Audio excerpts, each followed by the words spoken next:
Dear Father in heaven, Lord, we thank you so much for all our blessings. We thank you for your grace and your mercy in our life. Father, we're so thankful that you have called us to be ambassadors for your kingdom. And to really contemplate that, Lord, it is such a high calling and such a privilege and a blessing. And I pray, Lord, as we continue to study your word and to grow, Father, as priests, to prepare, Father, in going to the Levites and to the Nethinims, that we truly would surrender our hearts to you, that every defect, every bit of our humanity, Lord, would be hidden by your divinity, that we could truly reflect your image, truly be ambassadors to your kingdom. Lord, we've found that we have had so much to unlearn, and we still haven't arrived yet, Lord. There are many subjects that need to be continued to be studied and understood, many hearts to still be given over to you, Lord. And I know you have shown me places in my life that I'm not ready yet. And I just ask you, Lord, for that pure, clean heart for each one of us to truly reflect your image and to take hold, Father, and grasp the reality deep within us of what time we are living in and where we're headed, Lord. And may you help us, Lord, because I so often just feel like I'm still just this person, this human. And I know I'm not alone because I've shared these conversations with others. And so, Lord, I just pray that you help us to hide our humanity behind your divinity. We ask your blessing to be upon Brother Fell and Sister LoGina as they present the study tonight, Lord.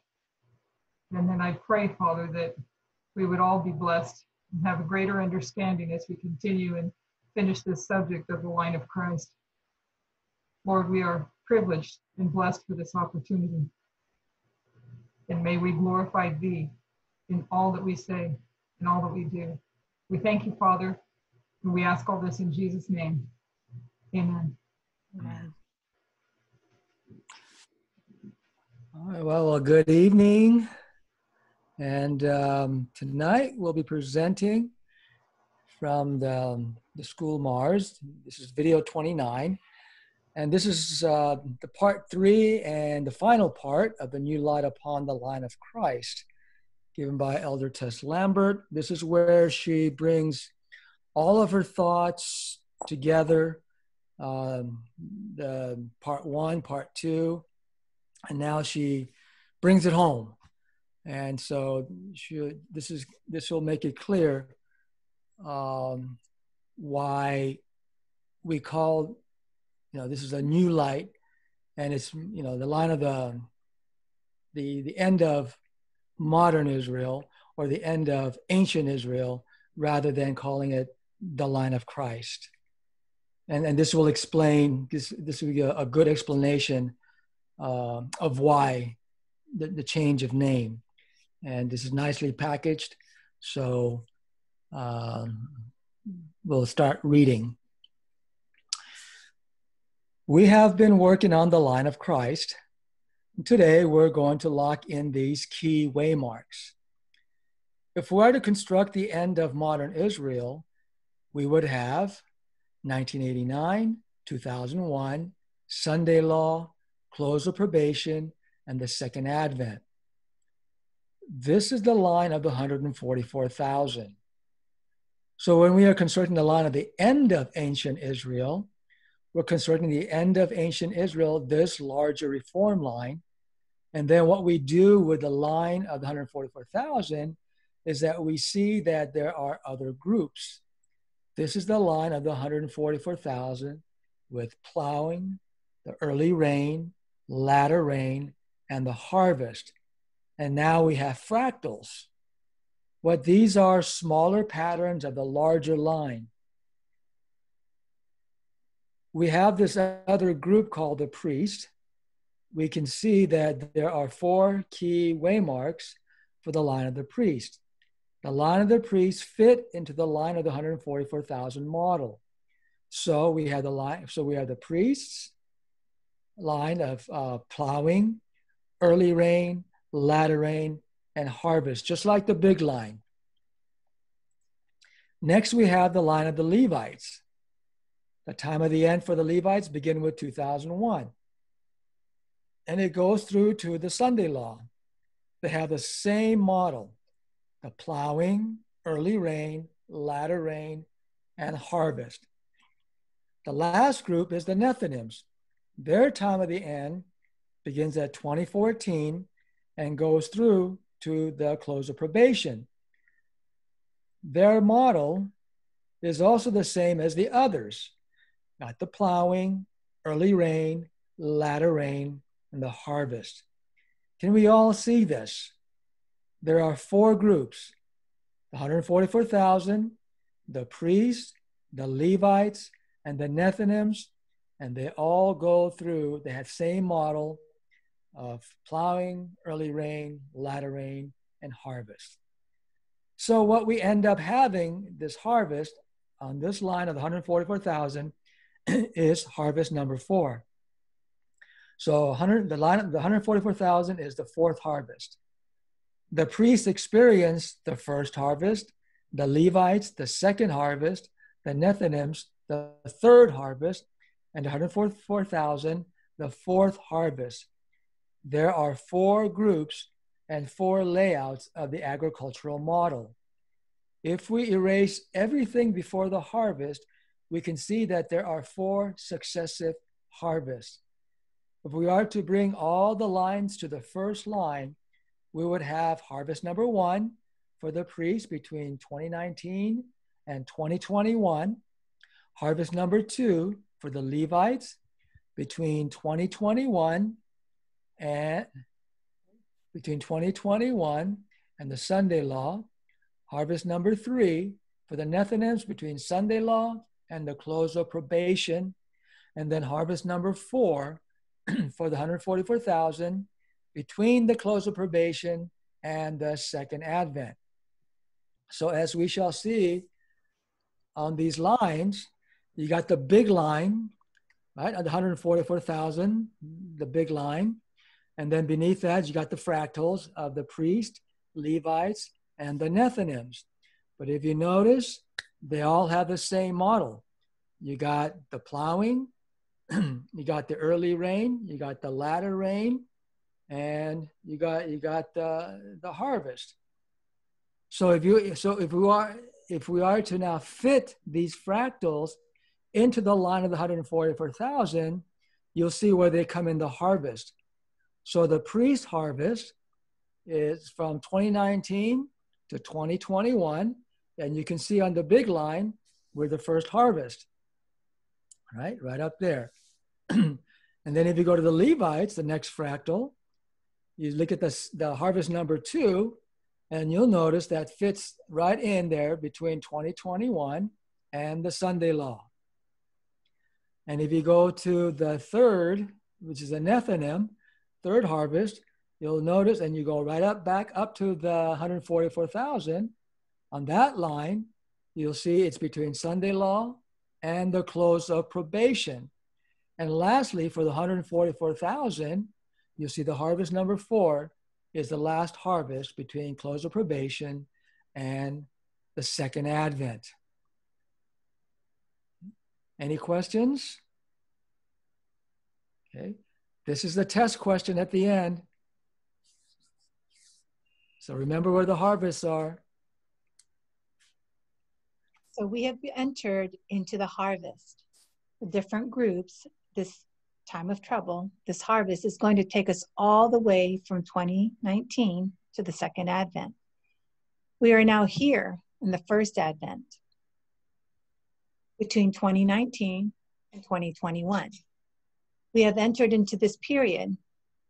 So we have these 4 groups. Let's rename these groups simply to 1 for the priest, 2 for the harvest, 3 for the Nethinims, and 4 for the 144,000. There's a first harvest, a second harvest, a third harvest, and a fourth harvest. We're just focusing on the harvest.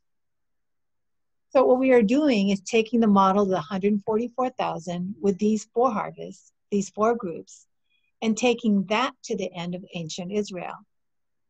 This is the end of modern Israel. We want to apply this exact structure to the line of the ancient Israel. When we do that, you start seeing a different picture. What we have tended to construct in the past were fractals. So we would say the cross was at the close of probation on the 144,000 line. But there's a problem with that. What's the problem with that?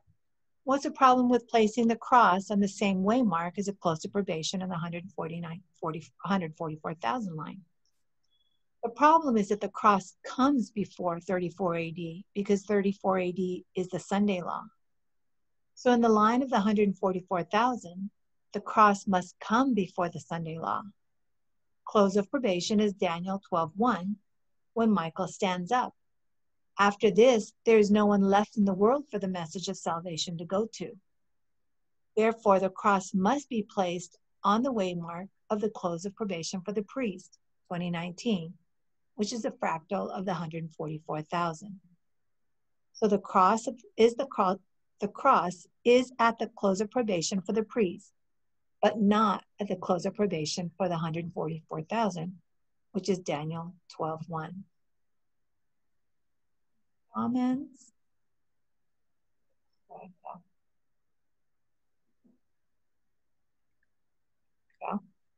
Let's look at the history of the disciples as they were taking the message of salvation to the world. It was after the cross that they took the gospel to the world. After the cross, they first brought the gospel to the Jews and then to the Gentiles. For their time, the cross was the close of probation. But if we were to place the cross at the close of probation, Daniel 12:1, that means we're taking the gospel to the church and then to the world after Michael has stood up. It is at the Sunday law, 34 AD, where Stephen is stoned. After he is stoned, then the gospel is taken to the Gentiles. But before he was stoned, the gospel first went to the Jews after the crucifixion of Christ. Even after the cross, the disciples did not take the gospel to the Jews immediately, but there was a break. So the primary application of the cross has to be placed before the break, before the gospel going out to the Jews and then to the rest of the world, and therefore must be placed on the close of probation of the line of the priest, 2019, a fractal of 144,000. It cannot be placed anywhere after 2019. It is critical for us to know. Sorry, go ahead. It is critical for us to know where we are in Earth's history. We are living in between 2019, which is the close of probation for the priest, and 2021. So our probation has closed, and we are in the time period of the break. Acts 27, when we draw the second line of Alexandria, it's going to show 9/11, which is Euroclydon. This history takes us to 9/11, to the Sunday law, from the storm of Euroclydon to shipwreck. What are the two waymarks in between? So much of what we now understand, you go back to Acts 27. It's embedded there. In Acts 27, what happens here? He predicts the shipwreck. That's Paul. How does he know? Because an angel told him. This begins in verse 21, and you find the explanation in verse 23. It says, "This night an angel visited me and gave me this message."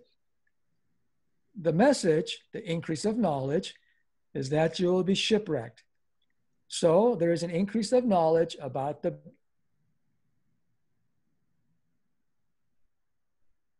Uh-oh, I don't hear you. You went quiet.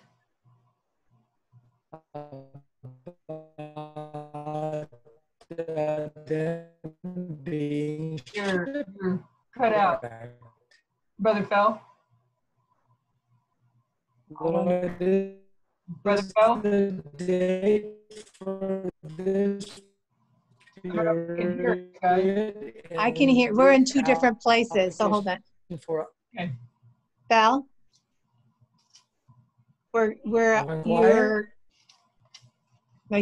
you're cutting out Can you hear me? from the message. Yeah, the message, the increase in knowledge. Can you hear us?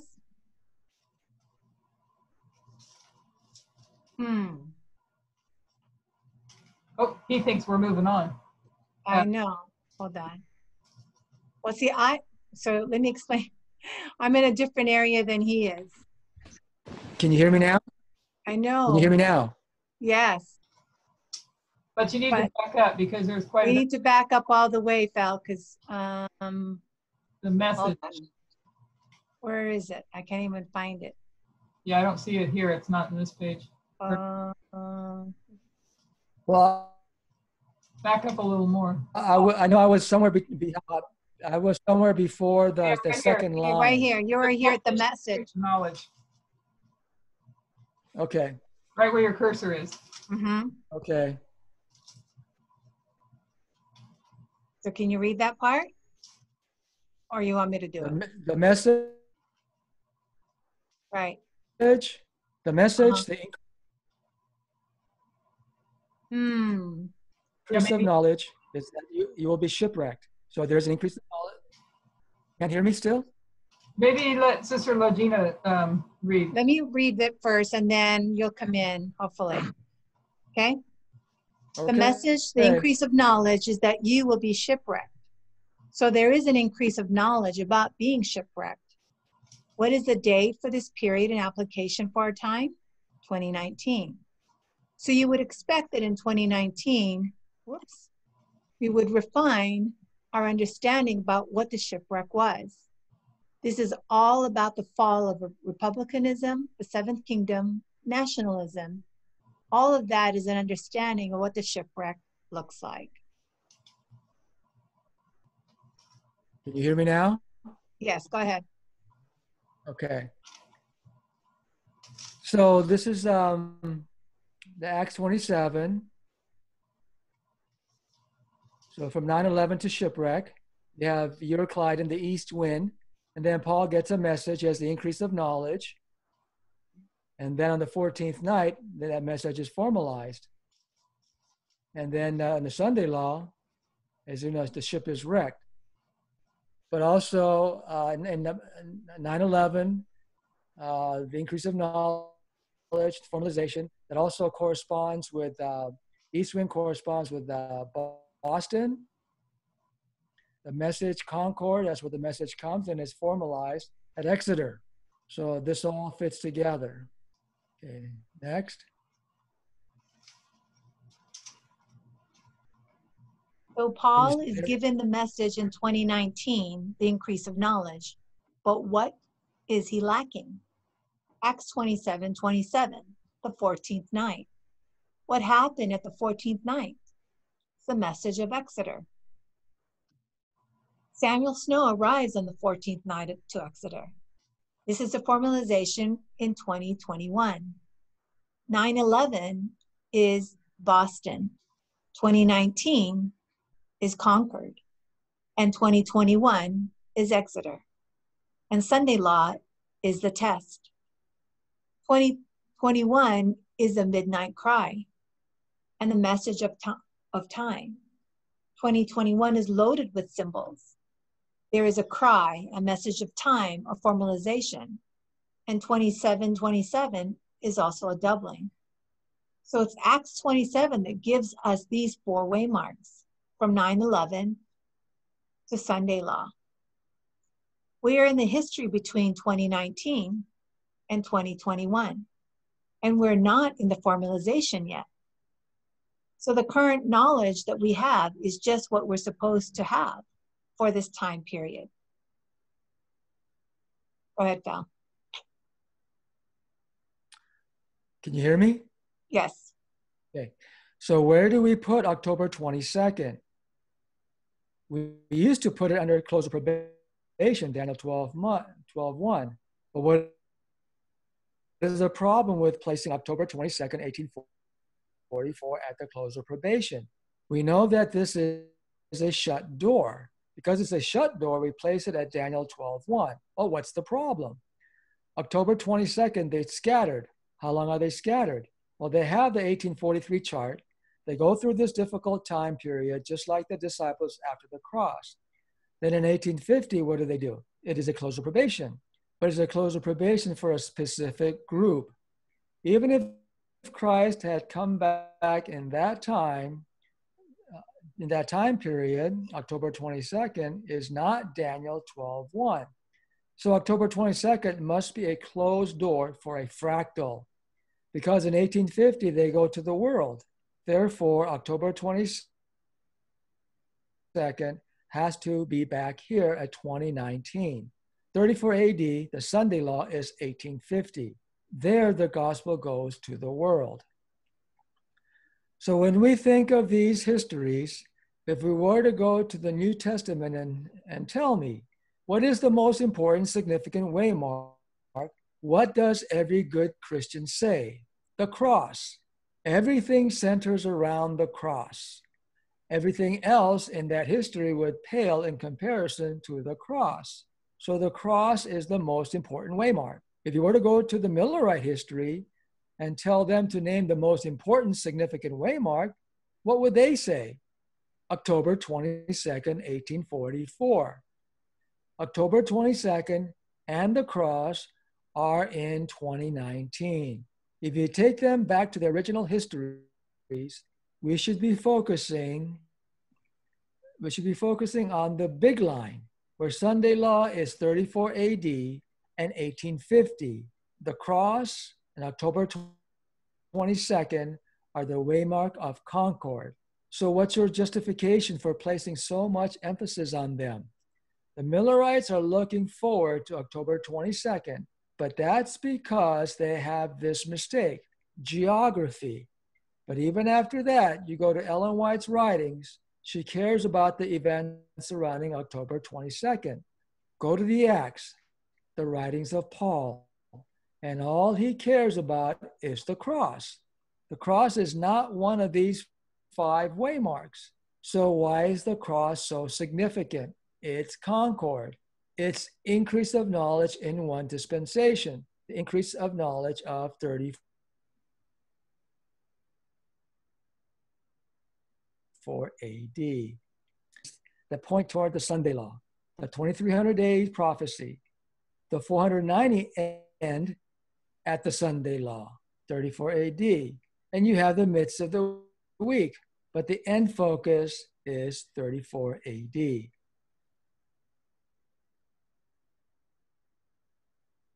So as we come to our original point, we are looking at the big line, the end of ancient Israel. When they construct a line around the cross, making it this major event or the time of test, it must be for a fractal, not for the line of the 144,000. So we have 4 harvests, 4 groups. Let us remember what we are actually constructing. And to make the point, when we have applied the waymarks before and we called it the line of Christ, we're usually constructing a fractal. Calling that fractal the line of Christ contributed to that mistake, because that makes us just want to put Christ's life on the big line. And the end of ancient Israel is a larger story than just the days of Christ on earth. Then he left them with the Holy Spirit, and they took the gospel to the Gentiles. So these 5 major waymarks, the time of the end, is what waymark? Is it the birth of Christ? What happens at this waymark? It's the birth of John, the first angel, the first messenger. So the time of the end is the arrival of the first angel. So the birth must be John. Because Christ is so large, we center everything around him. An example was given regarding the line we call the line of Moses, when in actuality, Joshua was in that line also. This is the same with the line of Christ. First, we have John on the scene and then Christ, but we call it the line of Christ. We come to our line, we have Elder Jeff. If we are to be consistent, what we call the line of 144,000, time of the end, 9/11, Sunday law, close of probation, and the second advent, we should call the line of Elder Jeff. But Elder Jeff stopped being the leader after 9/11 and left the movement before Sunday law. This is not the line of Elder Jeff. In the line that we call the line of Christ, John arrives on the scene before Christ, and both of them die before 34 AD. The line goes all the way to 100 AD, by which time John is dead and Christ is in heaven. If you want to call this line of John, then it would have to be a completely different John, John the Revelator, and not John the Baptist. So we have these four lines. Okay, so the top line, we always refer that to as the line of Moses, when we know that in that history, there was Moses and Joshua. And then the next line, we call it the line of Christ. This is the one that we usually call the line of Christ. But when we look at this line, Christ really only occupied a very small portion, but we call it the line of Christ because he's God. But in actuality, we have John the Baptist, who came before Christ, and then Jesus came, and then they both died before 34 AD. And then we know that John the Revelator was with, I'm not sure if he was one of the disciples that came from John the Baptist, one of the original, I'm not sure. But we know that John the Revelator was there with Jesus, and he was the only disciple that stood with Jesus at the cross.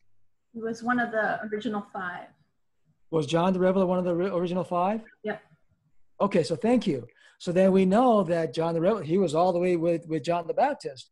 So if anything, this should have been called the line of John the Revelator. Okay? So this is the one that, that Elder Tess really will emphasize, that we change it to the line of, end of modern Israel. And as you'll see, there's another one that we call end of ancient Israel. And then we have another line, the Millerites, which she didn't really go through.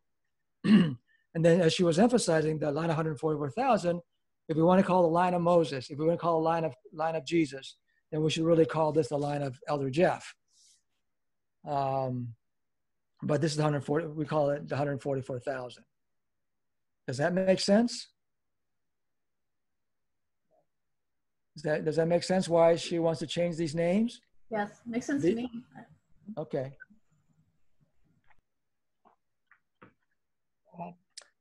So we look at this line and we focus on Christ. It's the natural response because he is God, but that is dangerous when we're trying to construct a whole reform line. So when we look at the line of ancient Israel, the first waymark is the birth of John, the first angel, and not of Christ. So when does the second angel arrive? What is the middle waymark of the 144,000? The Sunday law. What happens at the Sunday law? This is where the message changes from going to the church to the world. So if you go to the line of the end of ancient Israel, what is the middle waymark? 34 AD. The next waymark on the line is what? 70 AD. Why? What happened in 70 AD? The destruction of Jerusalem. With Noah and the flood, Lot and Sodom. Oh, hold on, you skipped one line right here. We had gone to an Ellen White quote, and she lines that up with Revere and Herald, November 5th, 1889. She lines it up with Noah and the flood, Lot and the destruction of Sodom, and the final history, the close of probation, and the executive judgment. So in that quote, she lines all of these stories with 70 AD, the executive judgment, the destruction of Sodom, the flood, and the destruction of Jerusalem. Before each of the destruction, there was a cry that said, "Come out of her, my people. Come out of Babylon, come out of Sodom, come out of the world, and come out of Jerusalem." So a cry goes forth before the judgment. What is the last waymark? Patmos is the second advent, 100 AD. So here's the line of ancient Israel, the end of ancient Israel. Okay, this is what we normally call the line of Christ. But here is, you got the first angel arriving, which is the birth of John the Baptist. And he preaches for a while, 6 months. And then you got Christ, which is the second angel that comes on scene at 27 AD, gets baptized. But he doesn't start his ministry right away. He goes through the wilderness. So he gets baptized, and then he changes ministry, actually, because before he was baptized, he was a carpenter. But after he was baptized, after wilderness experience, he becomes the preacher. So here is where the mantle is passed. Okay, so after Jesus comes back from the wilderness, you got the mantle is passed from John to Christ, and then in the Millerites' time, the mantle is passed from Miller to Snow. Okay, and then you got the cross, the Panium, 34 AD, which is a Sunday law. Then you got the cry to get out of Jerusalem, and those who heeded the cry, the warning, they were all saved. And at 70 AD, Jerusalem got destroyed, and those who did not flee Jerusalem at 66 AD, they were all destroyed. And then you got John the Baptist all the way to 100 AD. Okay? So this is Sister White in Review and Herald. She lines up the destruction with the flood, times of Noah, Sodom, at time of Lot, and for us, Babylon, getting out of Babylon. But since God is a merciful God, he pleads with us to get out. There's a loud cry, get out, get out, get out, before the judgment comes. Now, in the middle bottom there, you see the Elder Jeff's model. This is where he wants to put the passing of the mantle. Remember, he already passed on the mantle at, I think, 2014, 2016. I'm not sure. That was before my time. But then he took it back. Okay? And he took it back from Elder Parminder. And now he is saying that the passing of the mantle is from on Panium. Okay, which is so we don't know who the second leader is, which doesn't make sense because it totally destroys the reform line if he does that, because he's not following the reform line, because in the reform line, the passing of the mantle came before the cross. Okay, so which is 29 for us is 2019. So that was that 2019. That was last year for us. So the passing of the mantle in Christ's time has already was already done. So what Elder Jeff now wants to do is, he said the passing of the mantle is on Panium, which is sometime next year. So Elder Jeff is no longer following the reform line. So thus far, we have 4 out of 5 primary waymarks. What's the waymark that comes after the birth of John? It's Christ's baptism in 27 AD. Did Jesus begin his ministry in 27 AD? What do we begin? What do we mean by begin? From the time of baptism, what was Jesus' career before that? He was a carpenter. And after this, he has begun a new ministry. What do we mean by begun? At his baptism, Jesus is 30 years old. If we're going into the story of priests, then we're going into another line. After baptism, Christ goes into the wilderness. Then afterward, he begins his ministry. John begins his ministry 6 months before the arrival of Jesus to be baptized. John says that he himself is not the Messiah, but there is someone coming. John's message becomes the test when Jesus is baptized. When you're being tested on the message of John. When was the cross first presented? The cross is a fractal. Early September of last year. Why? If you construct these reform lines as they should be in their primary application, it forces you to make some application that impacts the role of LGF and FFA. It makes it really clear where the truth is. That's why this reform line was open just in time before the shaking. 27 AD is the arrival of the second angel. FFA no longer build these reform lines.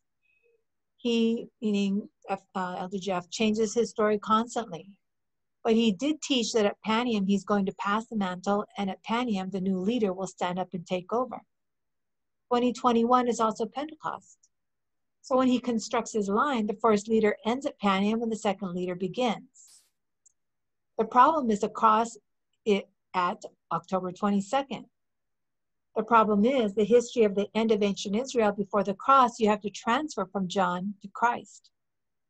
Before October 22nd, you have to transfer from Miller to Snow. In fact, Moses, when you construct his reform line, he dies before the waymark, October 22nd. John dies before the October 22nd. Depending on the view of modern Israel, Miller dies before October 22nd.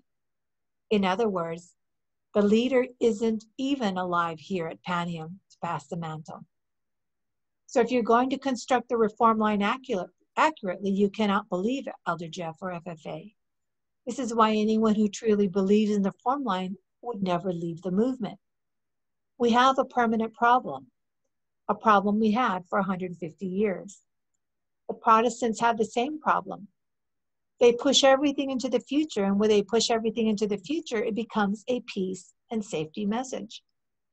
When we construct our reform line this way, we can't push the cross into the future, nor the leaving of Judas into the future.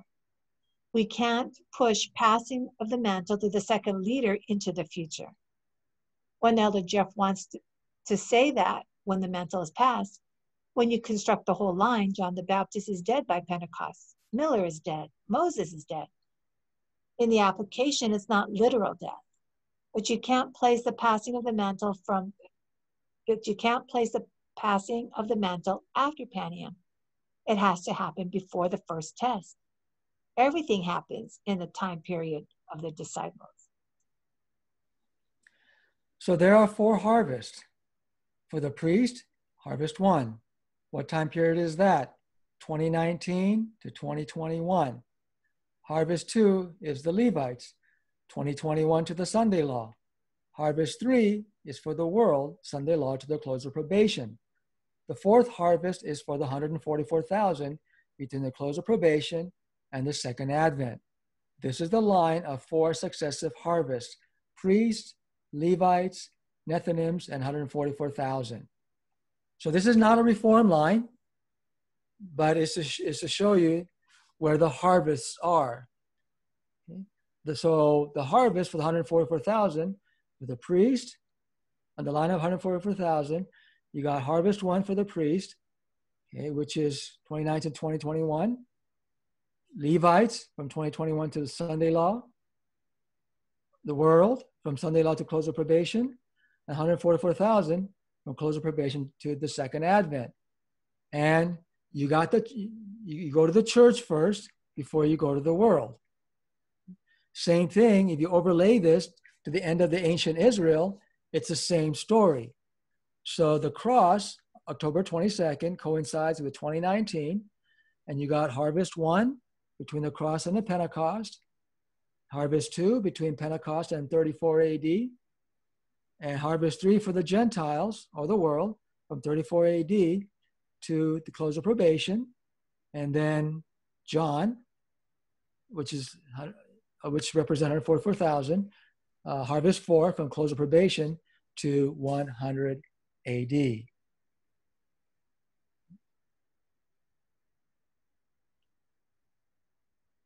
So here is the line, the end of the ancient Israel. In this line, who is the last harvest for? The last waymark is 100 AD, or the second advent. So the last harvest is for John. And who is the third harvest for? The world. Who is the second harvest for? The church number 2. What about the first harvest? The church number 1. Who is the church number 1? The disciples. So what is the first waymark? The cross. What is the first waymark for our time period? 2019. So 2019 is the cross. When is the leadership passed from the first leader to the second, or ancient Israel?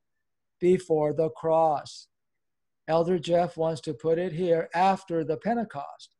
We can clearly see that these lines defend the movement.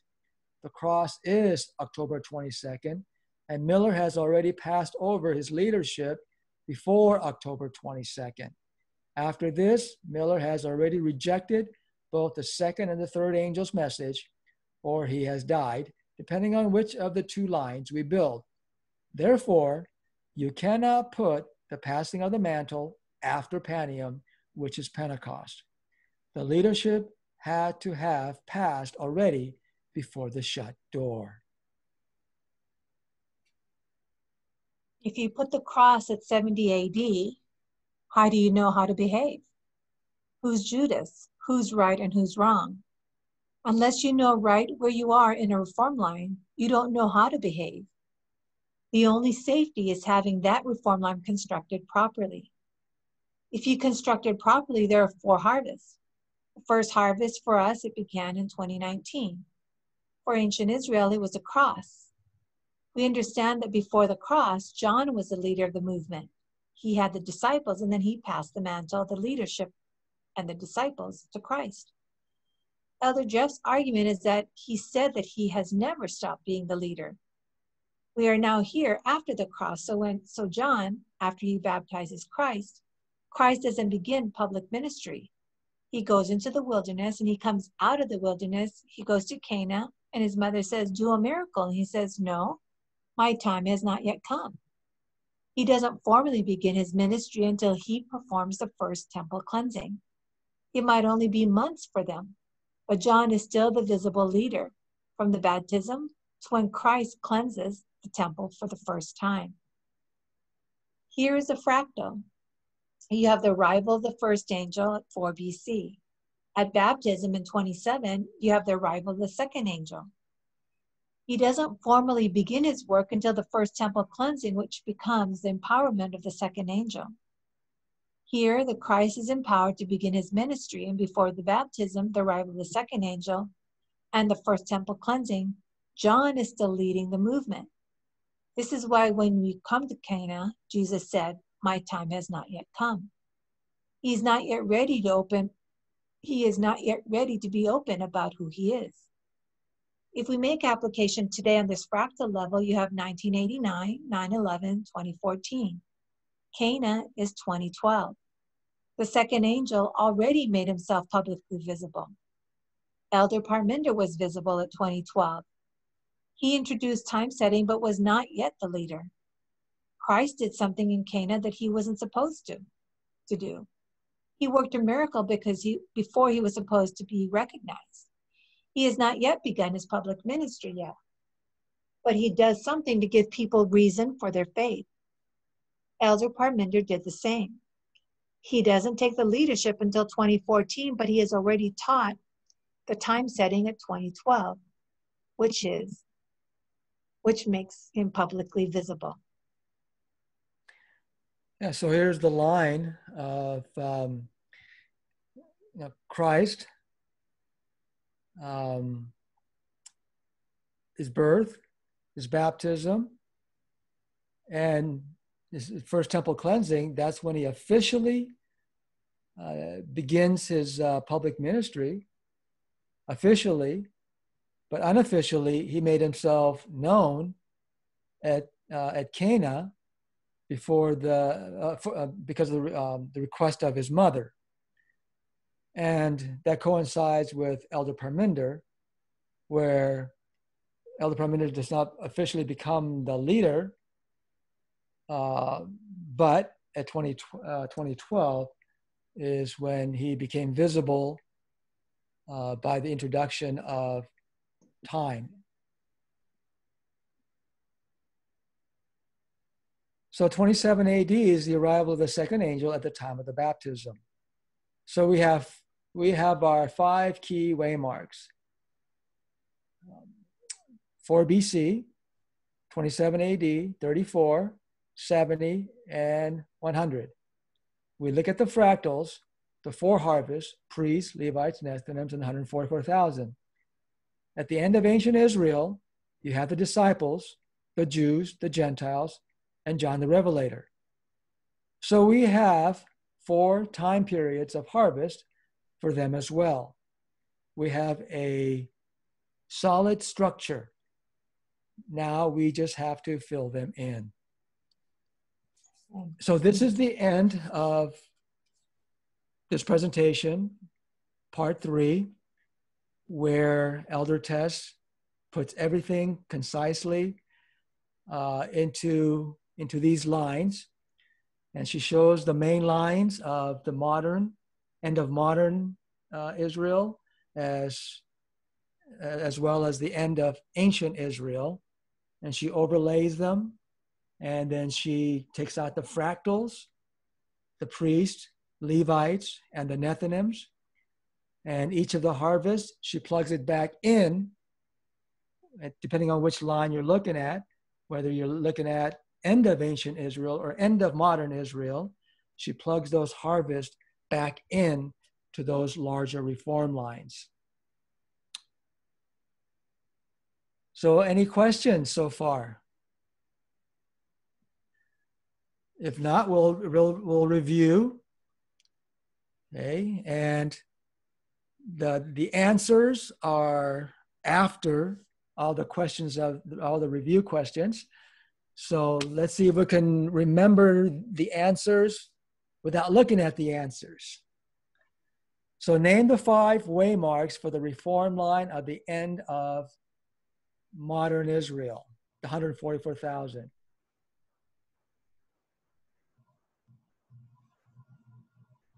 Okay, the Flukas family came in and he put it on the chat. Does anybody want to sound it out so we all can hear it? Yeah, 1989, 2001, Sunday law, close of probation, and second advent. Okay. And name the 4 groups that are included in the line of the 144,000 in the order of their harvest. Got the priests.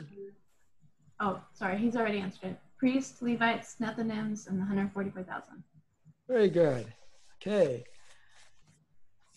Name the periods in which each group is harvested. Ooh, that's a little tough one. 2019 to 2021 is the priests. Okay. 2021 to Sunday law is Levites. Okay. Did I mess up? Oh yeah, Sunday law to close of probation is the world. And close of probation and second advent is the 144,000. Okay. Good. So name the period. Okay, so we just did that. In the line that we often mistakenly call the line of Christ, name the 3 prominent individuals who occupy that line. John the Baptist, Jesus, and John the Revelator. Very good. Okay, so name the 5 waymarks for the reform line of the end of ancient Israel. So this is a reform line of the end of ancient Israel.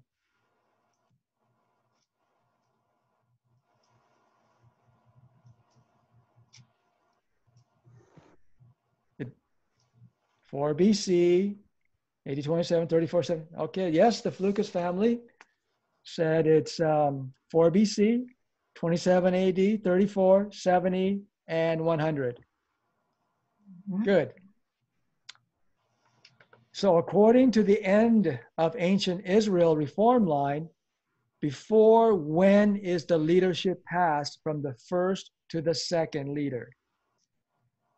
Ancient Israel. Before the cross. Before the cross. Mhm. Okay.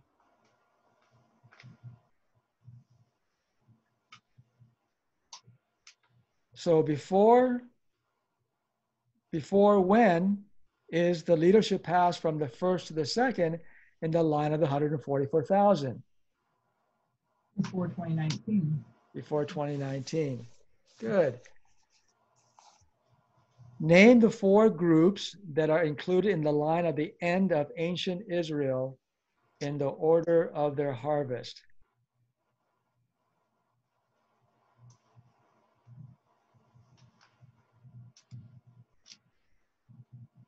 Isn't that the same thing as number 2?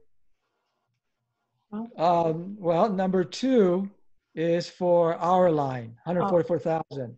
Ancient Israel. It's the disciples. This is the ancient Israel. Yes, the disciples. The Jews, the Gentiles, and John the Revelator. Yes, good.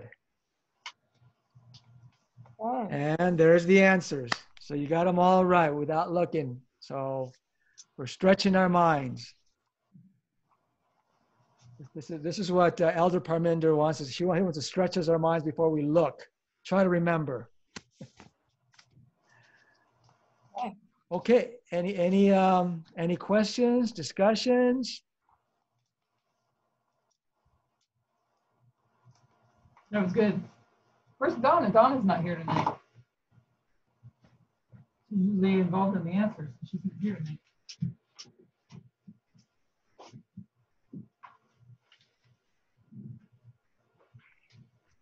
Anybody comments? Questions? Well, No? if none, then presentation is finished. I will give everybody the option of whether or not we close now or we spend an hour on going through some Islam notes. I'm just concerned that there's a lot that aren't here tonight that will be on the Sabbath, and we may have to repeat some stuff, which repetition is good. So I'll leave it to what everybody wants to do. Yeah, well, I could continue. It's since it's your presentation, it's up to you. I've started looking at the Syrian wars. Oh, good. Yeah, I started looking at the Syrian war, and also the recent Syrian war in our time, as well as the earlier ones. So I haven't connected any dots yet. Yeah, I just start putting them on a line of all the important dates. So that's far as I got. Do you have a file that you started it in? Do you want to start sharing some of it, or? Well, no, I haven't put on the computer yet. I just start just roughing it in a sketch paper. Okay. Okay. So is everybody up for finishing out at 8 o'clock? That's good. Okay. I'm gonna set aside. I was getting the. Up for it? What'd you say, Christine? I am. Yes. Okay. Okay. So. Before we start on that, I'm calling for a request. So if anybody doesn't mind, Sister Mariani is requesting some help in getting a chainsaw. They are wanting to build a house, and it would require a chainsaw. And you would think that, well, in the United States, so you can get a good chainsaw for under $400. Well, you cannot get a good chainsaw for under $400 in the Philippines, in PG. It'll cost $1,700. Oh my. Yeah. $1,700. $1,700, yeah, $1,700 to get a chainsaw. Is it gold plated? Yeah, I was wondering about that too. Well, I asked her about that, and her comment was, yes, we know that things are cheap in the United States. Basically, she said the rest of the world does not work the way it does in the United States, and that they pretty much, I don't know, nickel and dime people. They put away funds through all their paychecks for retirement, and then when retirement comes, they're told there's nothing left, and they just it's still Fiji is not the best place to live. I wonder, and maybe we can ask her this, because I got a couple of them Bibles in the past, and the reason she asked for the Bibles here, and they had people that others that wanted Bibles that had the money to pay, is because things are less expensive here. I wonder what it would entail, if possible, if we ship a chainsaw to her, if that's possible. Yeah, Francisco mentioned that too. So I think I'll have to have a conversation with her on that. I was kind of hoping she would be here tonight so we could have a conversation on that. See if that would be easier as opposed to back and forth in email.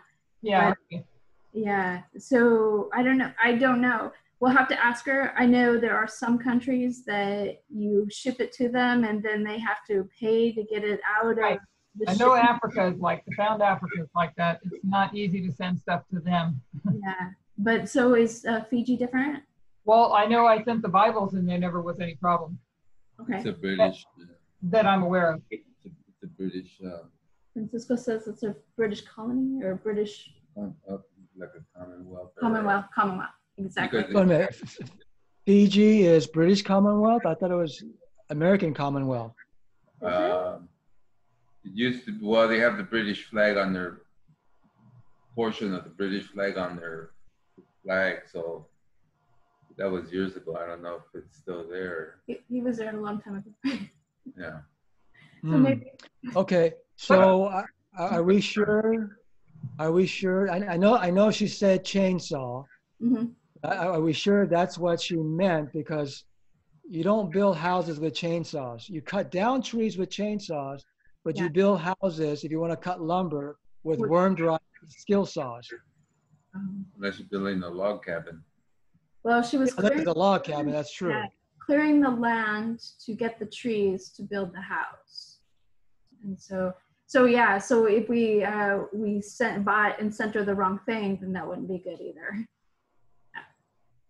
I don't know. Yeah, so if it's just a log cabin, then chainsaw would make sense. But if it's lumber, then chainsaw does not make sense. Right. Yeah. So basically, I'm seeing if anybody else can chip in or wants to, or Let's find out a little bit more, because if we'll chip in. Okay.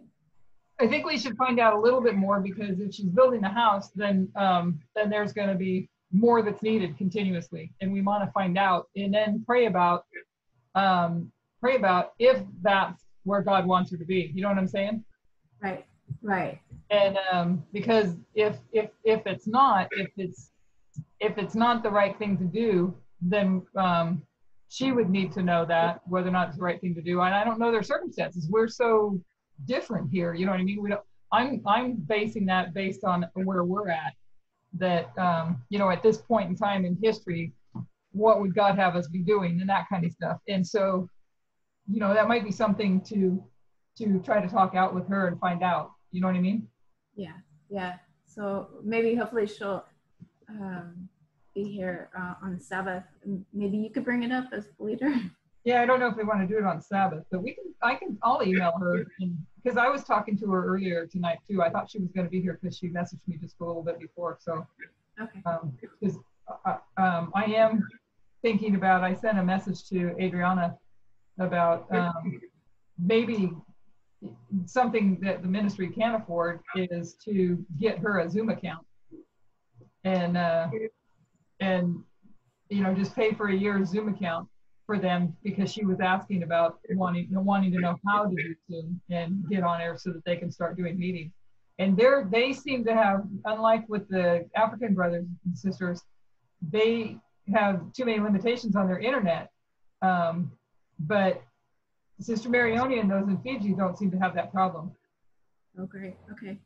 So, so I was, and you guys can message me back with your thoughts on that too, because that's not something that's that much. I'm just thinking that if there's a $1,700 chainsaw, then down the road there's a whole lot more money for everything else. And then it comes down to, you know, what does the Lord want her to do? We don't know her circumstances. We don't know anything about what life is like. That's me anyway. So I'm saying I've just learned that life is completely different in these different countries. Right. Right. Exactly. Okay. So it'd be kind of good to know. So you're gonna start a conversation with her on that then? Yeah, I'll email her and ask her and find out. Cool. And Right. Thank you. and then we can go from there. Okay. Cool. Thank you. Yeah, thank you. Thank you. I don't know what their circumstances are, but okay. So trying to debate what to do, go through. I have multiple things here. I am working currently on getting Brother Tabo's notes, and let me go ahead and do share screen, and I may switch notes. I want to just kind of maybe just present a thought here first. There's a lot to be understood from what I understand with Islam.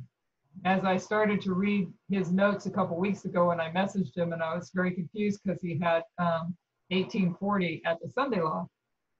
And everything else that we've been understanding is, and I think I might have explained this the other night, is showing it at 2020 for 1840 to line up, with a lot of good understanding to why to do that. But he pointed out, which this part of the study I'm not as good at, is Revelation 9 and the woes and how you overlay them on our line. And when he overlays them on our line, it's 1840 lines up with the Sunday law. So so we have this study here that goes all the way back to the beginning of Muhammad and through his history and working your way to the woes, or we have the other presentation that is the history of Napoleon. And since not too many people are here tonight, I'm thinking which one might be best to just get, you know, we're gonna have 45 minutes of just kind of get some history involved. So, and we may have to repeat the history. So I'm not really sure which direction to go other than to ask you guys. Want to look at the history of Napoleon? That's probably better. I don't know. That's probably better. Let's do that. And I don't know if you're going to see when I change this or not. And if you don't, then I'll open it back up. Do you see the French campaign in Egypt? We are looking at a line with the plowing from a rain. Okay, let me go ahead and open. Okay, now you can see it, right? I just couldn't switch from one to the other. Yeah, now we're looking at the French campaign in Egypt. Okay, so this one is just history. There's no application. It's just getting familiar with the history. And from what I've come to understand with listening to Elder Farminder's presentations and some others, is that the campaign of Egypt in Syria, we know it's at the time of the end, 1798, but this is what brought left a power vacuum that gave rise to, I want to say gave rise to, well, not gave rise to, but what the power vacuum that it left is what led to the Syrian wars that took place 1831, the Syrian war that took place 1831 to 1841. So, so again, overlaying that with 1989, what we would be thinking and looking at is in 1989, what happened that led to the Syrian war, 2001. So that's just the thoughts behind that. So this is this first quote is from the APEC, the public the address to the clergy, right? Is that what? I know I'm saying that wrong. It's a public address, right? To clergy, and then to the public. And right. So the time of the end is a period to which frequent allusion has been made. And now we are brought down to the period where it is introduced. It has been stated that the time of the end is from the fall of popery, 1798, to the end itself, the King of the South. The King of the South, we have also seen, is the preceding, in the preceding remarks, is Egypt. And he's referring to the previous section of this writing, that this document that he wrote. We saw that Egypt is the King of the South. The King of the North is Syria. And Syria, when he's referring to Syria, because you'll hear that Uriah Smith says Turkey, and I'm not sure, but I think that also so does Josiah Litch, but here he does say Syria. But he's referring to Syria as in being Turkey controlled, and the fight is going to be over Syria. So he's calling the King of the North Syria here. And then the hymn in the 40th verse, where the King of the South shall push against him, is the atheistical government in France. This government was to prosper, and that was in verse 36, until the indignation be accomplished, or until papal Europe should be scourged for the persecutions inflicted on the people of God. For this purpose, atheistical France was permitted to triumph. So Josiah Litch, in his studies, we saw the King of the North, the king in verse 36 as being atheistical France, and carries this atheistical king through to verse 40, and says that for this purpose atheistical France was permitted to triumph. The revolution and the wars which followed it and desolated Europe for so many years were God's sore judgments on the papal powers. That's the French Revolution and the wars that followed it. I don't think I said French, the French Revolution and the wars that followed it, and desolated Europe for so many years were God's sore judgment on the papal powers. Bonaparte was an instrument of vengeance in the hand of the Almighty. And at the time of the end, he is presented as growing up out of the revolution, rising above and giving direction to that dreadful storm. The papal dominion was taken away in February 1798, and in May following, at the instigation of Napoleon, the French fitted out an expedition for Egypt, the command of which was given to Bonaparte. He landed in Egypt on the 1st of July and landed his army at Meribah, about 1.5 miles from Alexandria. The Turks, although unprepared for the invasion, mustered what force they could. For you guys that may know history better than I do, it really challenged me to follow on with who's who in all these areas. So if we know that we're talking about Turkey, where he's arrived is Egypt, and it's saying that the Turks are unprepared for this invasion. And so you have to dig into that history as well, because it's I don't remember the word for it. Well, he does talk about Mamelukes, but it is Turkish. They are Muslims that are in Egypt, but it's a vassal, I guess is how the word to say it, a vassal that is there running Egypt. But they're all the Turks, but they're different factions of the Turks. Does that sound familiar? A little bit, that there's a difference between the two. So keep that in the back of your mind if you don't have a comment on it. Was somebody going to say something? So the Turks, although unprepared for this invasion, mustered what force and that they could, and shutting the gates of the city, held out until the French forced their way through old crumbling walls. Thus, in 1798, the King of the South pushed at him. So what Josiah Litch is saying is that the Turks, Egypt, the King of the South, pushed at him, France, the atheistical France power, pushed at him. And if we remember from the presentations that Elder Parminder did, I think it was Elder Parminder, this pushing was not, pushing is different than coming in like a whirlwind. After reconciling matters, however, with the Mohammedans, as well as he could. So referring to them as the Turks, he's referring to them now as the Mohammedans, as well as he could, he commenced his march through Egypt to the pyramids, inside of which they arrived on the 21st of July. Here, a decisive battle ensued with the Mamelukes, in which Bonaparte gained an important victory. And the Mamelukes, I was looking at it, if I can recall memory, it was a couple nights ago, but they were also Muslims, but they, and I don't remember, maybe somebody remembers this or knows this, but they were slaves, if I remember right. But they were placed to be, for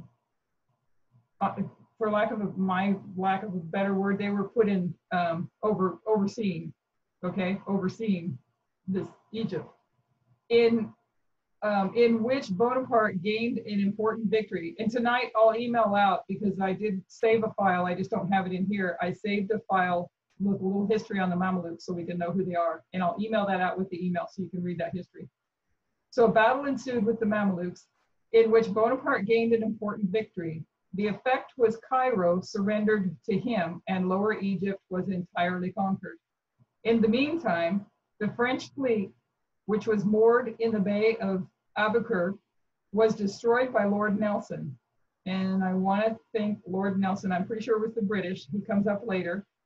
After settling the affairs of Egypt, he commenced in the beginning, and we'll see more of these people as we go through the notes. After settling the affairs of Egypt, he commenced in the beginning of 1799 a march into Syria. So picture it on the map. And I have a few maps as we go through this. On the map, Napoleon comes into Egypt. He has victory winds up with Cairo being surrendered unto him. Lower Egypt is conquered. And now he's going to start marching up Syria. Okay, and he's lost his fleet. Okay, he's lost his fleet. So they're basically stuck in Egypt. So after settling the affairs of Egypt, he commenced in the beginning of 1799 a march into Syria with an army of 10,000 picked men. February 15th, he took possession of El Arish, and pursuing his march, he took Gaza without opposition. But at Jaffa, or Jaffa in the Bible, the Turks made a resolute defense, but the walls were carried by storm, and 3,000 Turks died with arms in their hands. And from 1,200 to 3,000 more who had surrendered were led out of the town and murdered in cold blood. So that was a lot of history in one little section there. I hope you followed it, because there's a reason to point out that from one, and maybe you all know this before I do, but it's the Turks, the Mohammedans, the Mamelukes, there's these different, I want to say factions, I guess, of Muslims, like we have today. So this is the line that I think I showed you guys the last couple of times we were talking. This is just taking the line from the Uriah Smith presentation Elder Parminder did, where Uriah Smith was right. And this gives the Josiah Litch's interpretation of this, that the king of the south is Egypt, the king of the north is Syria, and the hymn is France. So you have, in 1798, you have Napoleon that's going to go down into Egypt. Egypt is going to push against him, but he's going to win. Napoleon is going to win and conquer, and then he's going to start going up to Syria. And so these events here, what happened here, are what caused problems all throughout here that eventually broke out in this war here between Egypt and Turkey fighting over Syria. And let me back that up, sorry. And so they were fighting over Syria. So the Syrian war, this 10-year proxy war, you'll find it if you're on Wikipedia, that is broken down to two wars here between 1831 and 1839, 2 years here. And there was a 6-year break in between. And then there's another second Syrian war it's referred to as, and it's 1839 to 1841. And in here in 1840 is where we see with Josiah Litch, we know that he makes his prediction in 1838 that the Ottoman Empire will fall.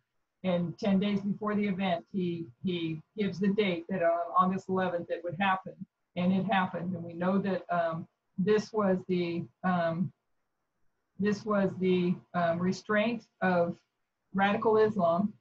And also 1840 was a pivotal election year when it came to the race issue, slavery issue in 1840, as well as the wonderful impetus given to the work by the confirming of the methodology of a day equals a year in prophecy.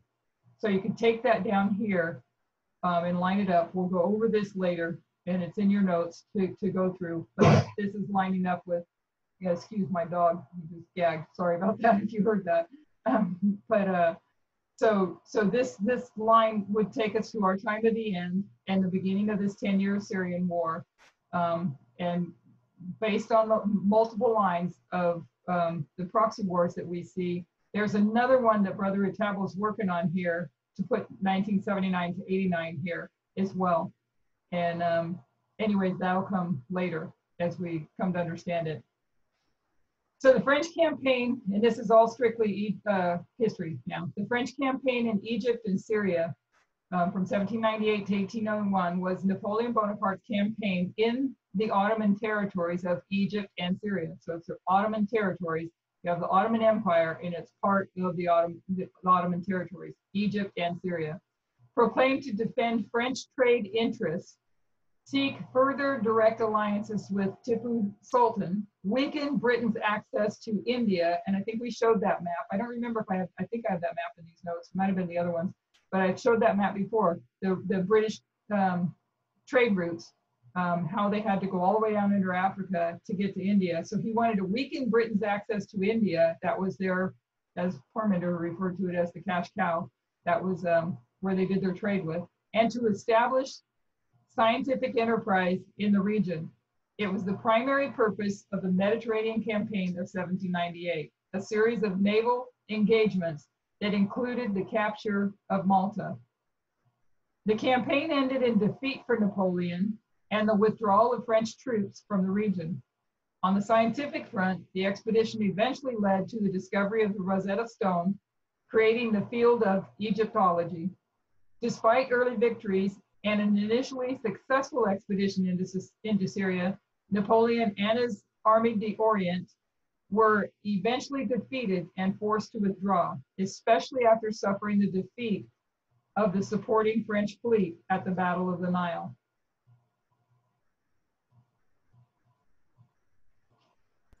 Could you go back to that? Go back one slide. Yep.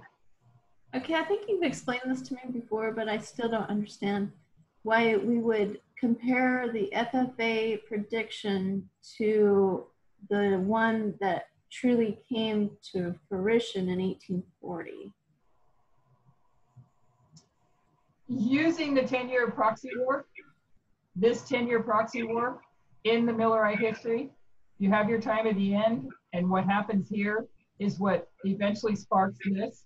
In 1989, you have the events here that sparks to the rise of Islam that eventually sparks to this battle between, this proxy war between Saudi Arabia and Iran and all the others that are involved and all the proxies that are involved. It's actually Russia and the United States and this battle over Syria. And so if you take these 10 years here, and you overlay here, we know that the Syrian war began in 2011. We know it ends here. And so what we see is this 1840 would line up with, by lining up these 10 years, this 1840 would line up with 2020.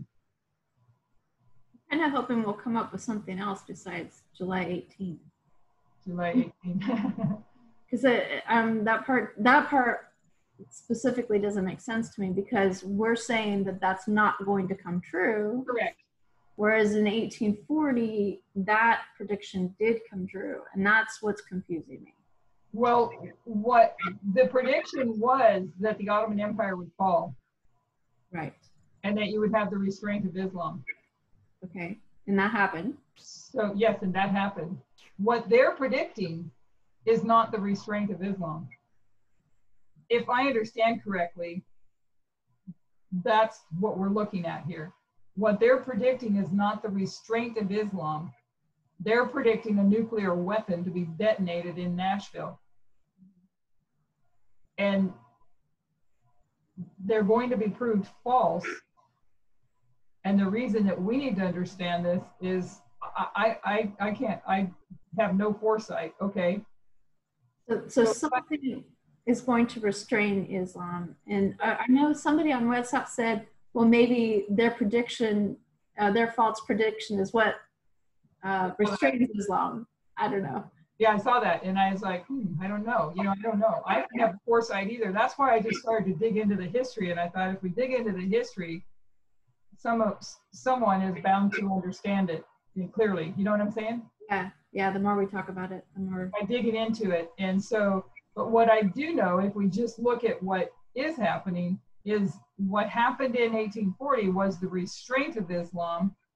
And so what they're predicting is the opposite of that. But we're still saying that in 2020, there will be a restraint of Islam. That's what this line is suggesting. Yes. That's what the line is suggesting. Okay. And in 2021 being the end of the Syrian war, and we know that that's where Russia loses their spheres of influence, and they have a sphere of influence in Islam. So does that mean for you guys that might be better at this than me, doesn't that mean that if they lose their spheres of influence, then they're not able to help Islam, right? Right. So doesn't that restrain Islam when they lose their support? Is that correct? Right. Because I'm still trying to look at it too. Brother Atabo has a whole lot better handle on some of it than I do, and all I knew is we need to study it, and if we do, we get too familiar with the history, we look at the lines and draw them out. The lines will help us to understand as we go along. Right. So drawing these out. Yeah, so but we do know that this APEC document, that, remember how Parminder made a point to mention that, and if I understood the point, he made a point to mention that it went to the clergy, right? And then it went to the public. Right. So wait, well, it says an address to the public and especially the clergy. Right. And then in the preface or whatever it was that you read in the very beginning, he talks about it. It was written originally for the clergy. Right. Okay. Right. And then after the fact, it went to the public. And the clergy was the leadership of the Protestants at that time. And when it was actually proved, the methodology was proved, and then it went to the public or the Protestants. So right now it's just a whole bunch of pieces of information. Okay. Thank you. Yeah, so, and I'm just praying for all of us that as we go through the information that we'll come to that place. So at the time of the invasion, the Directory had assumed executive power in France. It would resort to the army to maintain order in the face of the Jacobean and royalist threats, and count in particular on General Bonaparte, already a successful commander having led the Italian campaign. The notion of annexing Egypt as a French colony had been under discussion since Francois Baron de Tott undertook a secret mission to the Levant in 1777 to determine its feasibility. Baron de Tott's report was favorable, but no immediate action was taken. Nevertheless, Egypt became a topic of debate between Talleyrand and Napoleon, which continued in their correspondence during Napoleon's Italian campaign. In early 1798, Bonaparte proposed a military expedition to seize Egypt. In a letter to the Directory, he suggested this would protect French trade interests, attack British commerce, and undermine Britain's access to India and the East Indies, since Egypt was well placed on the trade routes to these places. Bonaparte wished to establish a French presence in the Middle East with the ultimate dream of linking with France's ally, Tipu Sultan, ruler of Mysore in India. So he wants an ally, France's ally, linking with France's ally in India. Okay, Does everybody understand that? I don't remember if the map's in this one. Does everybody understand? Does everybody visualize? Can you visualize where India is? Yeah, he came down through the Mediterranean to Egypt, and then he goes through, and we're going to read about it in just a second, what was kind of a makeshift Suez Canal. And I'll share where that came from too. But then that way they could cut right through there and go down around Arabia, I think it is, and into Egypt, as opposed to going all the way down the coast of Africa, down underneath and back up and over to Egypt. So he's trying to cut off Britain from their trade with India, along with other things. Okay, let me see if I can find my place where I was at here. He suggested this would protect French trade interests, attack British commerce, and undermine Britain's access to India and the East Indies, since Egypt was well placed on the trade routes to these places. So I'm jump down. As France was not ready for a head-on attack on Great Britain itself, the Directory decided to intervene indirectly and create a double port connecting the Red Sea to the Mediterranean Sea, prefiguring the Suez Canal. So that's what they're wanting to do, is to be able to pass through here. And we'll see that there's a canal of the Pharaohs. I'd never heard of that before, but they had actually been building the canal, so there was a way through. At the time, Egypt had been an Ottoman province since 1517. So, picture the Ottoman Empire, and Egypt is an Ottoman province. I guess that's like what you guys were talking earlier with Fiji, of what province it is. Is that the same thing? Basically saying the same thing? So Egypt is an Ottoman province. Yes. Okay, since 1517, but was now out of direct Ottoman control and was in disorder, with dissension among the ruling Mamluk elite. In France, Egyptian fashion was in full swing. Intellectuals believed that Egypt was the cradle of Western civilization and wished to conquer it. So they wanted to annex Egypt to France. French traders, already based on the Nile, were complaining of the harassment by the Mamluks, and Napoleon wished to walk in the footsteps of Alexander the Great. And I think Mamluks is the same thing as the Mamelukes we read in the APEC document. It's just another, I think it's two different names they go by, but I think they're the same thing, maybe just in different language, I don't know. So let's see. He wished to walk in the footsteps of Alexander the Great. He assured the Directory that as soon as he had conquered Egypt, he will establish relations with the Indian princes, and together with them attack the English in their possessions. So they weren't strong enough to go against Great Britain head to head, but he wants to go and annex Egypt and be in good relations with India, and then together they would go and attack the English. Sorry about that. I hope that was just one slide. Yeah, there we go. So let me see. He assured the Directory, I think we just read that part, together with them attacked them. Okay, according to a 13th of February 1798 report by Talleyrand, and I remember looking up Talleyrand, but I lost track of Talleyrand. I don't know if anybody knows that, if anybody wants to look that up. If I lost track of that, I know I looked it up. I don't have it all stored in my head yet. Having occupied and fortified Egypt, we shall send a force of 15,000 men from Suez to the Sultanate of Mysore to join the forces of Tipu Sultan and drive away the English.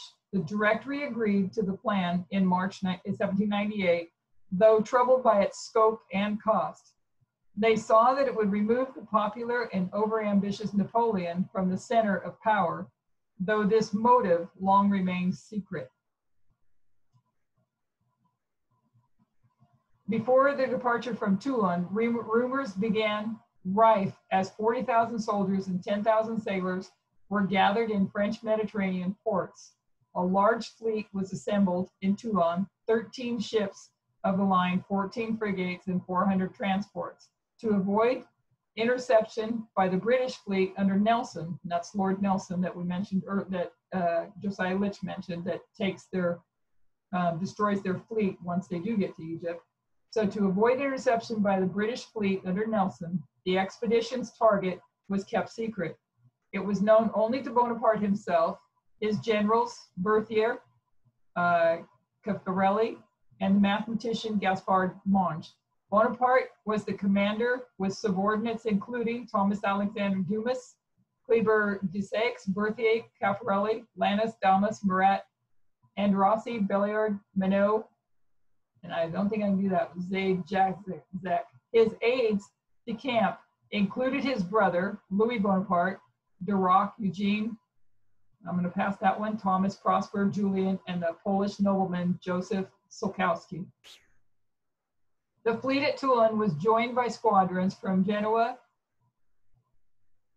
Civitavecchi, and Bastia, and was put under the command of Admiral Broyes and Contra-Amirals Villeneuve, de Chela, de Cries, and Guadeloupe. Sorry about that. The fleet was about to set sail when a crisis developed with Austria, and the Directory recalled Bonaparte in case war broke out. The crisis was resolved in a few weeks, and Bonaparte received orders to travel to Toulon as soon as possible. It is claimed that in a stormy meeting with the Directory, Bonaparte threatened to dissolve them, and Director Roubaud gave him a pen saying, "Sign there, General." Bonaparte arrived at Toulon on the 9th of May in 1798, lodging with Benoit Georges de Naillac, the officer in charge preparing the fleet. The army embarked, confident in their commander's talent, and on the 19th of May, just as he embarked, Bonaparte addressed the troops, especially those who had served under him in the Army d'Italie. "Soldiers," and this is Napoleon, "you are one of the wings of the French army. You have made war on the mountains, on the plains, and in the cities. It remains for you to fight on the seas. The Roman legions that you sometimes imitated but no longer equaled fought Carthage, and now this same sea, and now on the plains of Zama. Soldiers, sailors, you have been neglected until this day. Today, the greatest concern of the Republic is for you. The genius of liberty, which made you at her birth, the arbiter of Europe wants to be genius of the seas and the furthest nations." I kind of thought it was necessary that he's talking about liberty if we look back at what was going on in the French Revolution. And then we also look at what the idea of liberty is. And I don't know how to apply it, but what we look at the idea of liberty is looked at in the United States, what liberty is supposed to be and what liberty is looked at as by, like, say, for the far right. And we'll see later that he's not always honest about what he says. If anybody's asking questions that need answers, let me know, or if I have answers, but I see the chat has a couple things, but I can't open it. So we see that Bonaparte was an instrument of vengeance in the hand of the Almighty. We had 1798, that's where the papal wound happened. 1798 in May is where the French embarked to go to Egypt. And July 1st, 1798, Napoleon lands in Egypt. Napoleon departed Malta for Egypt after successfully eluding the detection of the Royal Navy for 13 days. The fleet was in sight of Alexandria, where it landed on July 1, although Napoleon's plan had been to land elsewhere. On the day of the landing, Napoleon told his troops, "I promise to each soldier who returns from this expedition enough to purchase 6 arpents of land," that's approximately 7.6 acres or 3.1, whatever HA stands for. Maybe somebody knows that. And he added, "The peoples will be living alongside, we will be living alongside our Muslims. Their first article of faith is there is no other God but God, and Muhammad is his prophet. Do not contradict them. Treat them as you treated the Jews, the Italians. Respect their muftis and their imams as you respected their rabbis and bishops. Have the same tolerance for the ceremonies prescribed by the Quran, for their mosques, as you had for the convents, for the synagogues, for the religion of Moses and that of Jesus Christ. The Roman legions used to protect all religions. You will here find different customs to those of Europe. You must get accustomed to them. The people among whom we are going treat women differently to us, but in every country, whoever violates one is a monster. Pillaging only enriches a smaller number of men. It dishonors us. It destroys our resources. It makes enemies of the people who it is in our interest to have as our friends. The first city we will encounter was built by Alexander the Great. We shall find at every step great remains worthy of exciting French emulation. So he's given them instruction not to be pillaging and plundering. And there's going to be much there that is going to be enticing. He took with him, and it was a brief mention, but he also took with him, I want to say scientists, there's more than the scientists. Trying to think of the other words. But he took with him, trying to think of the right word. He wanted to get in and understand science there too. So he wanted to set up things when it came to science and such. So there were not just the soldiers with them, but there's a video that I watched. I don't remember if I shared it or sent it out. There's a video that kind of helped explain some of that as well. I'll try to find that and put it in the link as well when I send it out tonight. But they were there not for the battle, but they were there to do the exploration in Egypt and learn and understand. It was briefly mentioned to understand. They really believed that Egypt was very well civilized, and they wanted to go down there and study that. So on July 1, Napoleon aboard the ship L'Orient en route to Egypt wrote the following proclamation to the Muslim inhabitants of Alexandria. So he's on July 1, he's on the ship, and he writes this to the Muslims. For too long, the Beys, and I did look up the Beys, these it says it, that govern Egypt. It was just a term that was used for like a pharaoh or a leader, it was a term that was used. Who govern Egypt have insulted the French nation and covered their traitors in slanders. The hour of their punishment has come. For too long, this horde of slaves bought in the Caucasus and Georgia have tyrannicized the most beautiful part of the world.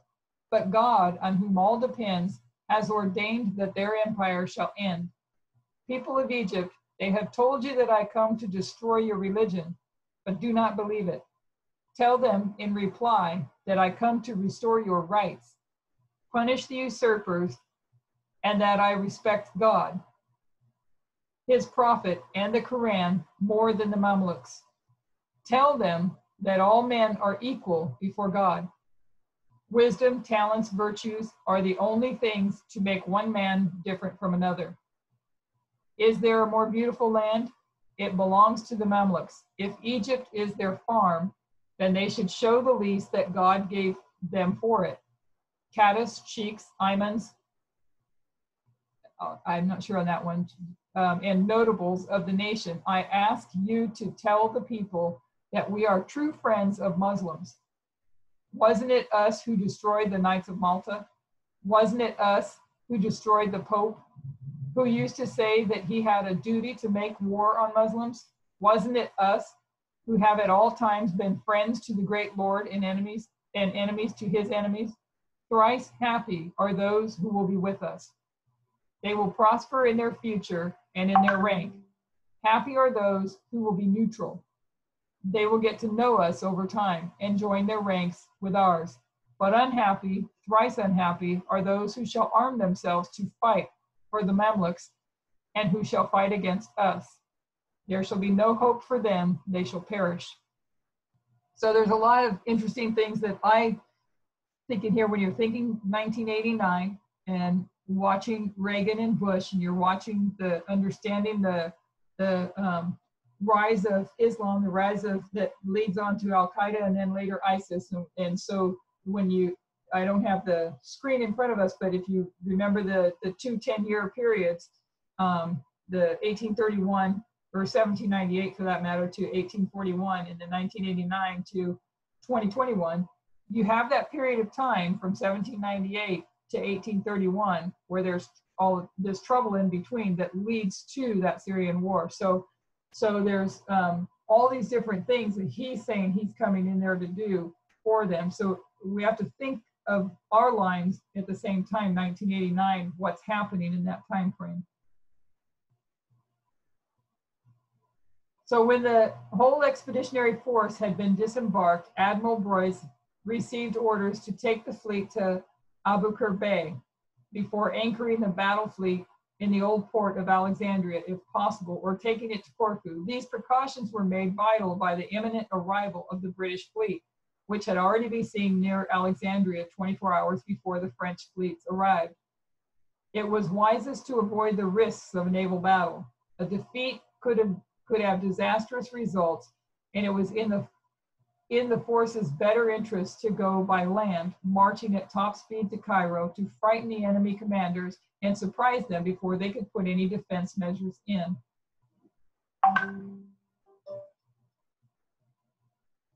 Menou had been the first to set out for Egypt and was the first Frenchman to land. Bonaparte and Kleber landed together and joined Menou at night at the Mirabeau, on which the first French tricolor to be hoisted in Egypt was raised.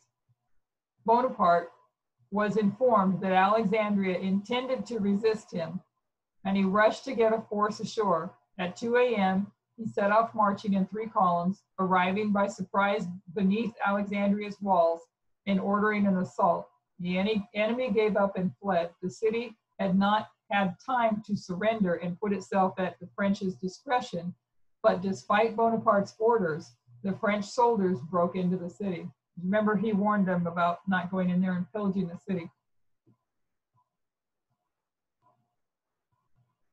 So the Turks, and I think this was out of the APC document, the Turks, although unprepared for this invasion, mustered what force they could, and shutting the gates of the city, held out until the French forced their way through the old crumbling walls. Thus in 1798, the King of the South pushed at him. So we've got here that the King of the South pushed at, Egypt pushed at Napoleon.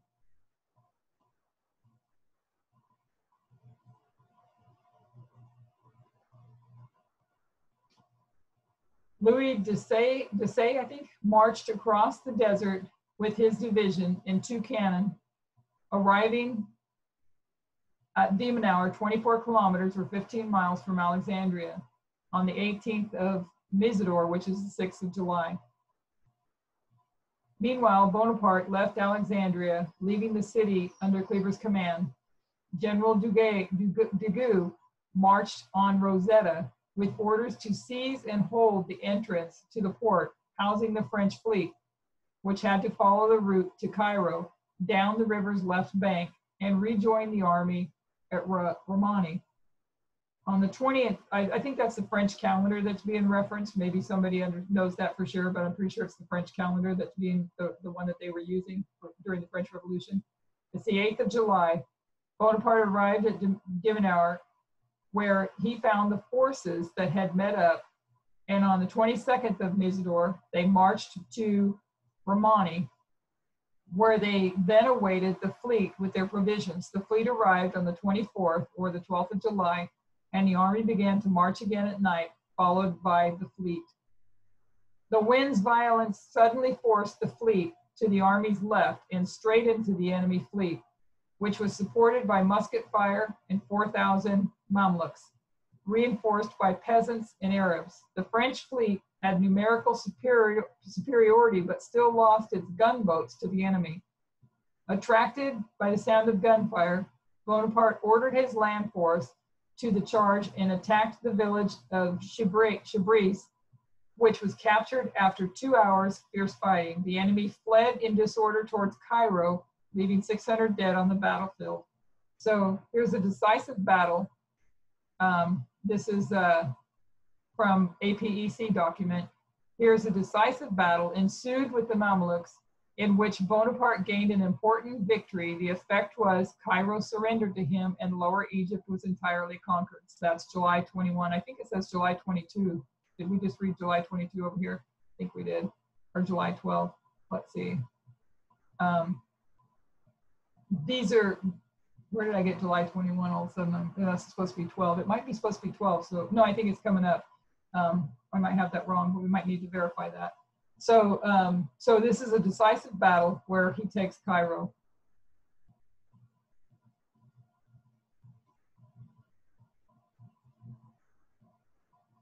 After a day's rest at Chabris, the French land force continued the pursuit.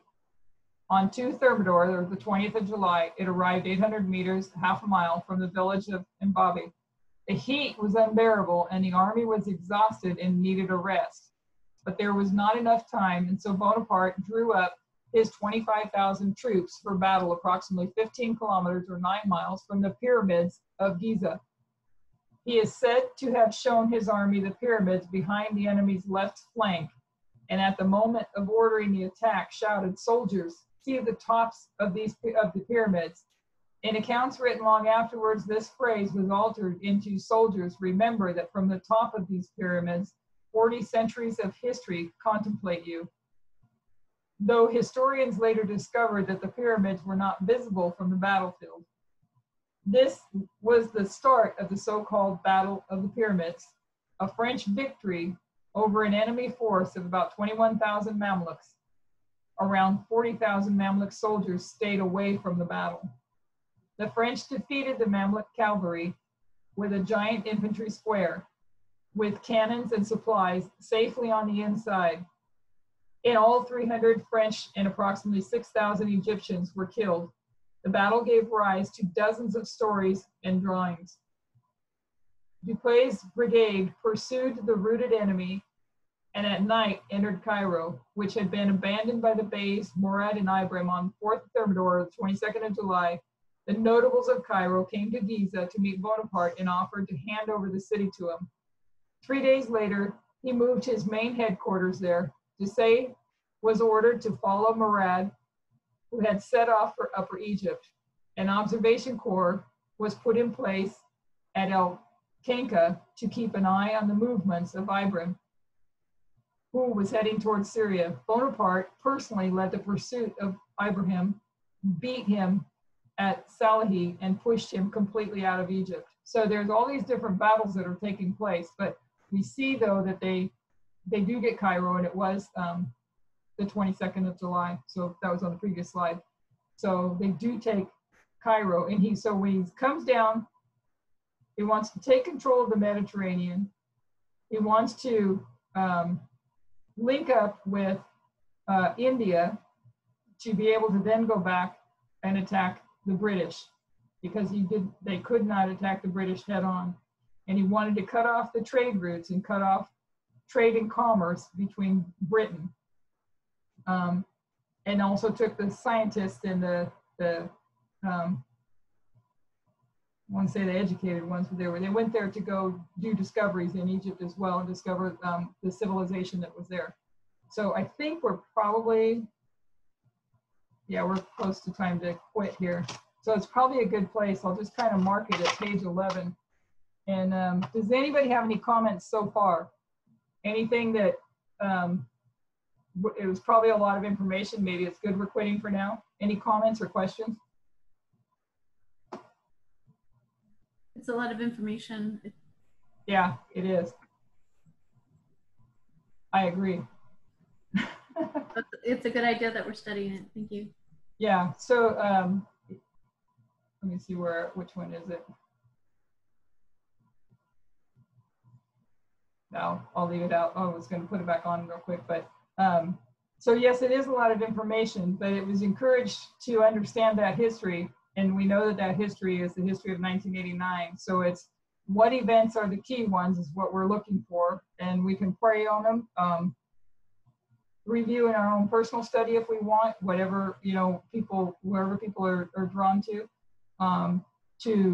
try to understand what events are going to line up with 1989, and keeping in mind, and the thing that with Brother Itabo's notes, going back to Muhammad, he goes back to the beginning of seeing the difference between the two, these two divisions of Muslims, which we know currently we have those two divisions. They've had that, and we all watch Bitter Rivals. that they have that division. And so there's been these battles that take place, and Syria is always in the middle of them. And that's where we're at today, where the Syrian war, that Syria is in the middle between Saudi Arabia, in the middle of this battle over Syria, for this battle between Saudi Arabia and Iran. So yes, it is a lot of information, and it's probably good that we stop there and don't go any further. And I see you put in here the Mamelukes, originally cavalrymen from the Orient who came to France from Egypt after the Egyptian expedition. The Mamelukes were to remain Napoleon's personal mounted, so many words, regiment for the whole of the empire period. I went back and I found something that was shows them back, because I think it mentioned 1517 where they began, and they originally were slaves, and they were eventually destroyed in 1812. Not in this battle that not in these battles that we're discussing, but in 1812. And then there were some of them that were still in Babylon later. So the French Foreign Minister Talleyrand offers to sell Louisiana. Oh, okay, that's interesting to know. Thank you for that one. So you're right, it's a lot of information, and it's only a small portion of it. But what I did do through the history is, as we go through it, we'll draw it out on the line, and then we can look at 1989 after we get through this. But we're going to be mixing in as well, looking at Itabo's notes that take us back to the beginning of Islam. It's a lot of history, so it's going to take a lot of time. And if anybody has any other input that they want to interject or put in a study, we still have lots of open spots. Since we're now doing Fridays, what seems like regular, we don't know how long it'll last, with Elder Tess. Then Friday, that was one of our study nights, so we don't have that night. So we have Wednesday and the Sabbath to be working on this. So anybody that's impressed in their studies, I know Brother Fells picked up and started looking at it. Anybody else that's looking at it, it's a I just was really impressed that with what FFA was, impressed me a few weeks back, but with what FFA is doing, it's important for us to know what Islam is doing. So did everybody follow along that part, at least that concept?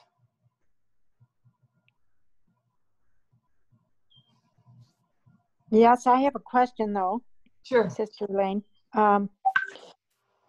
The notes that I'm a little confused on between the notes of Tabos and the notes that you did, or the line you did with Bonaparte used as an instrument of vengeance in the hand of God. So they're two separate notes, right?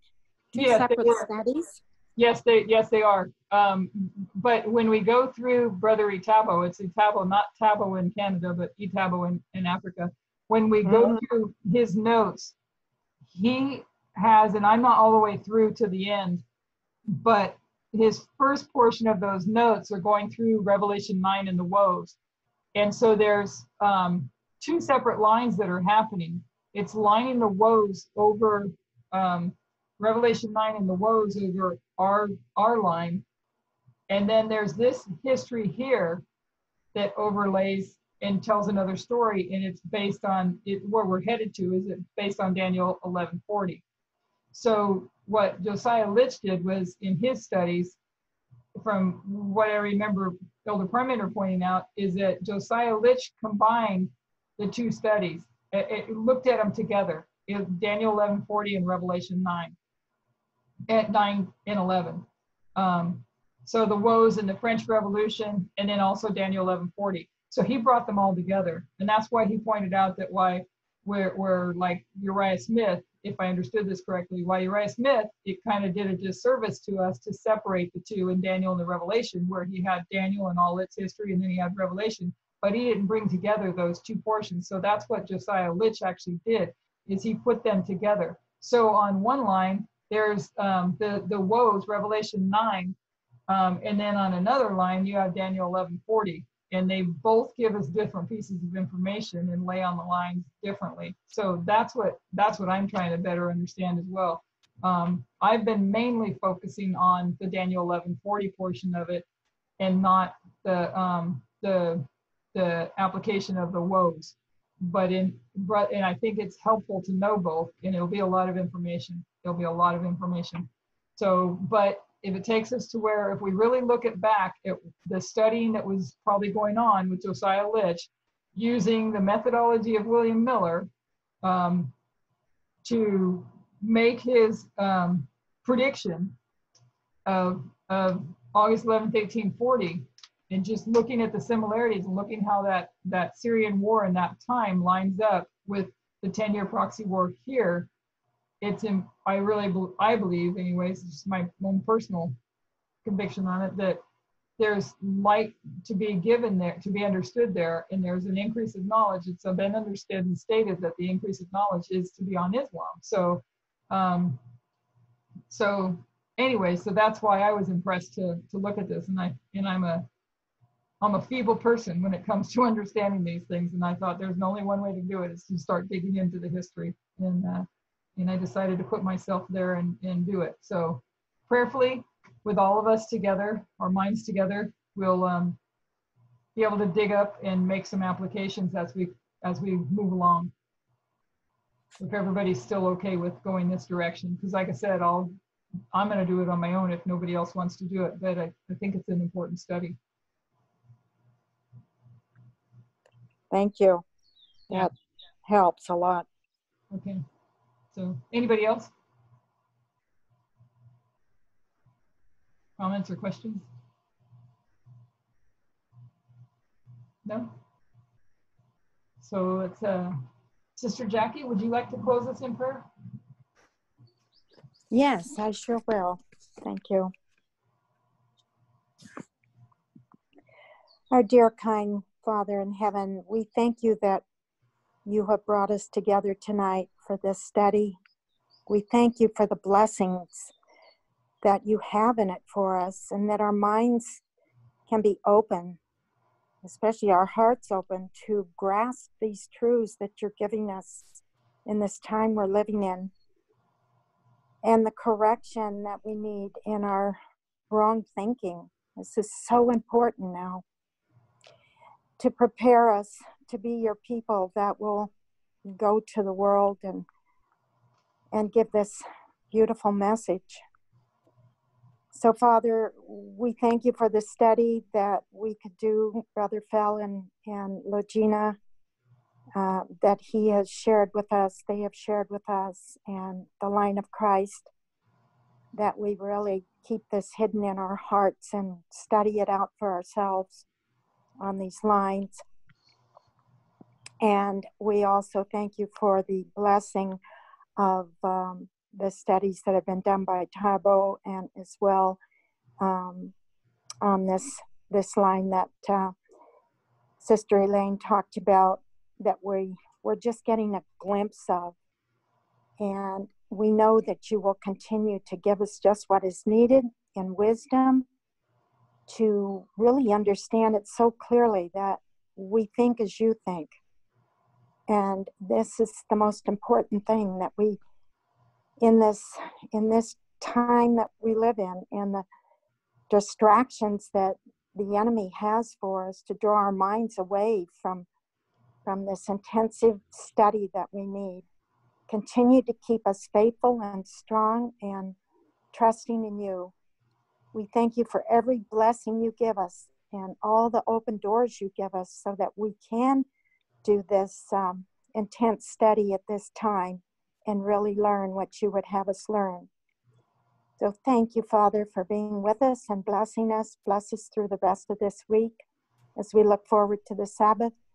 And again, we thank you for all the dedication of your leaders and your messengers that are stepping out and opening the way, not only for your people, but for the world. And again, we thank you that we could be together tonight and encourage one another. In Jesus' name we pray and thank thee. Amen. Amen. Thank you.